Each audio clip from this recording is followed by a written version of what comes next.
The Skeleton Curse. The hardest curse to unlock in Sea of Thieves needs a massive journey to complete.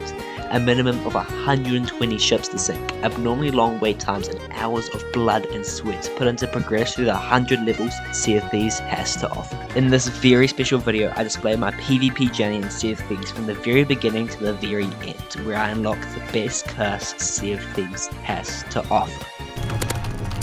My PvP journey started out as all of us did, being a blundersworth Swabby having no clue what Sea of Thieves was. I go more in depth into this story in my previous video, this is the second part by the way, so catch up if you haven't seen it. But once Season 8 was announced, I knew I wanted to get my hands on this curse. And so when I loaded up for my first matches, they didn't go so well. I would lose every fight and got really bored of being repetitively sank, so I decided to swap to duos with my teammate Lee Walter, and this became so much better. We would actually win fights, and we had so much fun doing so. In one of my most popular videos, I displayed a strategy called ram raid, which me and my teammate came up with, where we would ram into the opponent's ship, put down our anchor, and spawn camp them until they sank. This worked incredibly well, as we even sunk skeleton curses at level 100. I sniped the guy on wheel. Sniped the guy on cannons. He's dead. Oh, get on. Beautiful. One's on Athena, one's a Skelly curse. Are you joking? I sniped the kid. I sniped the kid at the bottom. He's really low. He should be. Alright, I'm dead, actually. Okay. I think we just won. No way. We just No way we went against the Skelly curse. After this, we were able to pass level 50 in the Servants faction, meaning we were halfway to the Skeleton Curse, or so we thought.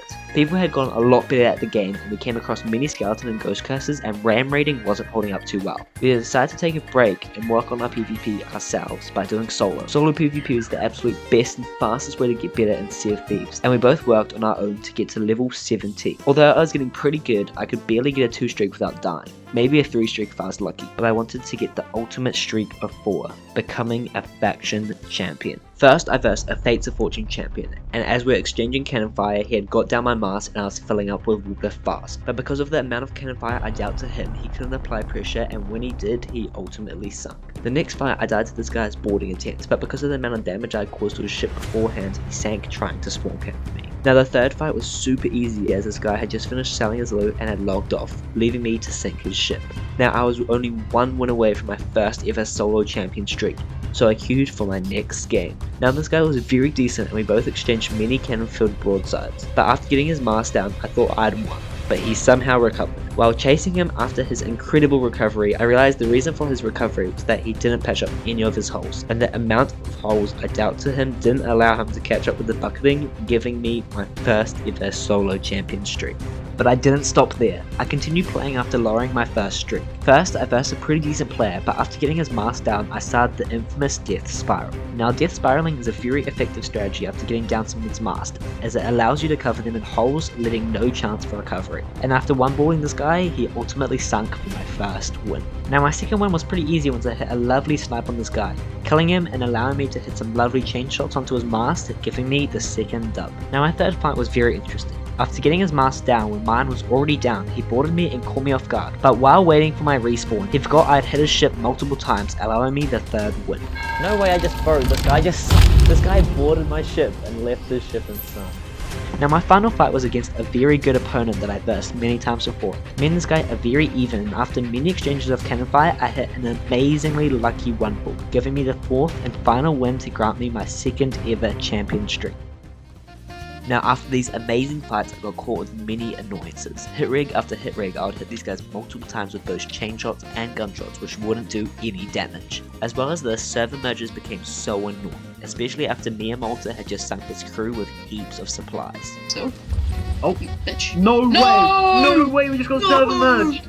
No! All the shit is gone! All the shit is gone! Another massive annoyance was the volcanoes. For some reason, the most popular spawn, at least for me, resides in the Devil's Roar, and when a volcano erupted nearby, it didn't end too well for me. The load times also made it super hard for this video to even be possible. Queues taking so long, I got kicked out for inactivity. Like, what? Not only that though, as the fog made many appearances which made for some really aggravating fights. Even though the fog was super annoying though, I was still able to sink one of my craziest fights ever during the fog.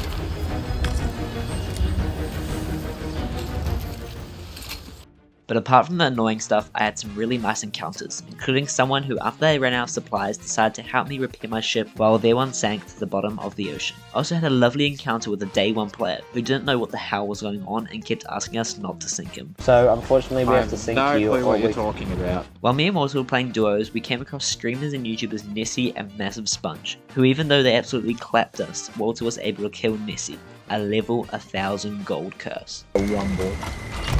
Ava's here? Hello, Ava. What are you doing, bro? Sponge, be quiet, shit, what do I say? Hit him. Too much I'm off. Oh, yes. What did he kill him? I killed him. I'm just I better can't than you. help you is. For the round mode, we actually go for the round mode this time. I'd rather kill you some let me feature in the next Ava video. Now after this encounter and a few more sinks later, I had arrived to level 99.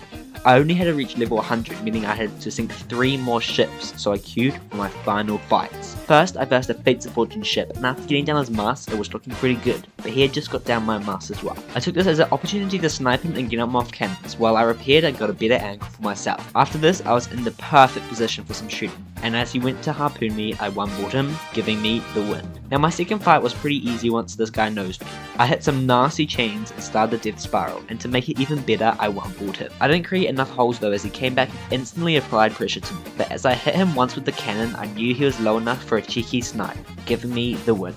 So now I was one fight away and was begging to verse the same person, but unfortunately I versed a DA sail sloop, which usually means they're pretty decent. This was one of the most intense fights, the fight for level 100 and the fight for the skeleton curse.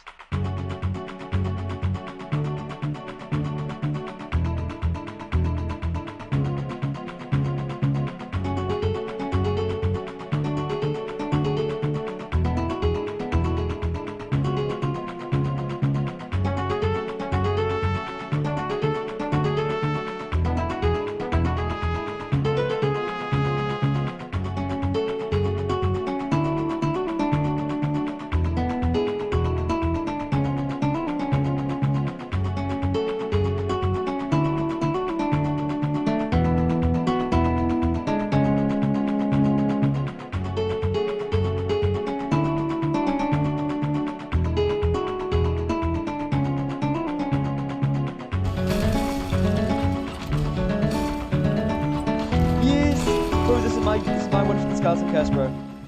Let's go! Skeleton curse! Now I won't spoil the ritual, but I thank each and every one of you for sticking around to the end, and if you want to see more PvP, check out these videos.